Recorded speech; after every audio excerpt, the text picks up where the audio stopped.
मनसे नव्हे तर गुनसे झाल्याचं वक्तव्य उद्धव ठाकरे यांनी केले। झी 24 तासचे संपादक कमलेश सुथार यांनी घेतलेल्या टू द पॉइंट या मुलाखतीमध्ये मनसेवर उद्धव ठाकरे यांनी हल्लाबोल केलाय। त्यांनी महाराष्ट्र द्रोह्यांना मदत केली आहे अशी टीकाही त्यांनी केली आहे। मनसेवर उद्धव ठाकरे यांनी टीकास्त्र डागलेलं होतं।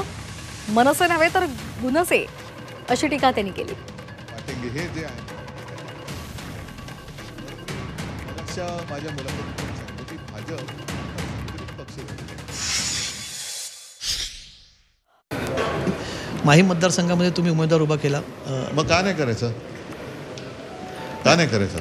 महाराष्ट्र द्रोह्यांना विरोध करण्यासाठी मी उमेदवार उभा केलेला आहे। तिकडे काय बाकी कोण आहेत? मनसे प्रमुख म्हणतात की मी वरळीला उमेदवार दिला नव्हता। ती गुनसे आता गुनसे गुजरात नवनिर्माण, अच्छा, त्यांची एक भूमिका त्यांनी पहिली ठरवावी, मग आम्ही बोलू ना। भूमिका काय पहिली ती तर ठरवा। त्यांचं म्हणणं की पारिवारिक मी आदित्य जेव्हा उभे होते ना, मी महाराष्ट्र द्रोह करणाऱ्यांना प्रत्यक्ष किंवा अप्रत्यक्ष मदत करणार नाही। पण परिवारातला सदस्य उभा असला तरी पण महाराष्ट्र हा माझा परिवार आहे आणि महाराष्ट्राशी द्रोह माझ्या परिवारातल्यानी जरी केला तरी मी त्याला पाठिंबा नाही देणार। दरम्यान उद्धव ठाकरे यांच्या टीकेला मनसेचे नेते संदीप देशपांडे यांनी तिखट प्रतिक्रिया दिली आहे।